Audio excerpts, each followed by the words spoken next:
अस्सलाम वालेकुम dear viewers, आप देख रहे हैं सिंधी टीचर। मैं आपको बुनियादी सिंधी, बेसिक सिंधी, स्टार्टिंग सिंधी, सिंधी कायदे अलिफ से पढ़ाने की कोशिश कर रही हूँ। उसके बाद हमने स्टार्ट किया है class 3 to class 7। Sindh text book board के हम कंप्लीट पढ़ चुके हैं। सारे चैप्टर हो गए हैं। जो चैप्टर पढ़ा है उसका मुकम्मल उर्दू तर्जुमा किया है। उसमें जो भी एक्सरसाइजेस थे, क्वेश्चन आंसर, अल्फाज मायने, अल्फाज जुमले, खुलासे, वो सब कंप्लीट हो चुके हैं। उसके अलावा गाबा सिंधी क्लास 4 हम कंप्लीट पढ़ चुके हैं विद सॉल्व एक्सरसाइजेस। इन सब चैप्टर के अलग से प्लेलिस्ट बने हुए हैं, आप अपनी क्लास के मुताबिक जाके पढ़ सकते हैं। अब हमारे पास स्टार्ट है ग्रामर सेक्शन। आज हमारे पास ग्रामर सेक्शन में थर्ड डे है। आज हम पढ़ेंगे लफ्ज़। लफ्ज़ किसको कहते हैं? आज हमारे पास टाइटल है लफ्ज़ का। लफ्ज़ किसको कहते हैं? लफ्ज़ को उर्दू में अल्फाज कहते हैं। सिंधी में होता है लफ्ज़ और उसको उर्दू में अल्फाज कहते हैं। लफ्ज़ की तारीफ़ यानी कि अल्फाज की तारीफ़। बिन या बिन का वधीक अकरण जे मिलाइन करे ऐं आवाज़ पैदा कंदड़ निशानियन ज़बर ज़ेर पेश वग़ैरह जी मदद सां इन्हनि के गडियन करे। बिन का मतलब होता है दो, दो या दो से ज़्यादा। का वधीक का मतलब होता है से ज़्यादा। अखरन का मतलब होता है हुरूफ। दो या दो से ज़्यादा हुरूफों के मिलाने से और आवाज़ पैदा करने वाले निशानों यानी कि ज़बर ज़ेर पेश वग़ैरह की मदद से उनको जोड़ना। गंडिन का मतलब होता है जोड़ना, मिलाना, उनको जोड़ना।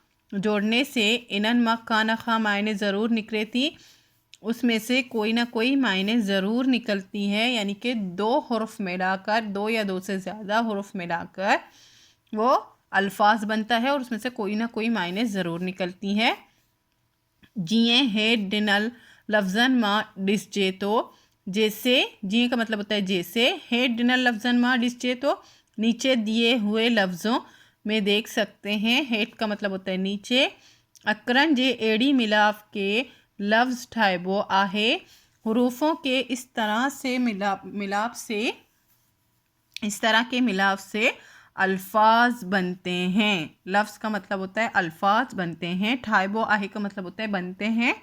जिए जैसे, अच, अच का मतलब होता है आना, वन्य, वन्य का मतलब होता है जाना, असलम पाकिस्तान, तो और रुक, रुक का मतलब होता है रुकना। ये थी लफ्ज़ की तारीफ़ यानी कि अल्फाज की तारीफ़ जो कि मुश्किल अल्फाजों में थी। अब ये है थोड़े आसान अल्फाज में तारीफ़। सेम यही है, आप दोनों लिख सकते हैं, कोई भी लिख सकते हैं, दोनों ही करेक्ट है। ये ज़रा मुश्किल है और ये आसान है। लफ्ज़ की तारीफ़ यानी कि लफ्ज़ अल्फाज की तारीफ़। ब या बिन का वधीक अकर मिले करे लफ्ज़ ठाहिनि था। दो या दो से ज़्यादा हुरूफ मिलकर अल्फाज बनाते हैं जंहिंखे को ना को मतलब या मायने हूंदो आहे, जिसके कोई ना कोई मतलब या मायने होते हैं। मिसाल अहमद, पेंसिल, किताब वगैरह। ये आज थी अल्फाज की तारीफ़ यानी कि लफ्ज़ की तारीफ़ कंप्लीट हो गई है। उम्मीद है आपको अच्छे से समझ आ गई होगी। नेक्स्ट वीडियो में हम ग्रामर में कुछ और पढ़ेंगे। अगर आपको मेरी वीडियो से हेल्प मिलती है तो please like, share and subscribe कीजिएगा। दोस्तों और क्लासमेट के साथ शेयर ज़रूर कीजिएगा। और अगर आपको ग्रामर सेक्शन में कुछ भी मुश्किल हो रहा है, कुछ भी पूछना है, कुछ भी चाहिए, कोई भी ऐसे एप्लीकेशन, कुछ भी, आप कमेंट सेक्शन में कह सकते हैं। इंशाल्लाह मैं आपके रिक्वेस्ट पर वो वीडियो भी आपको बना दूँगी। अल्लाह हाफिज़।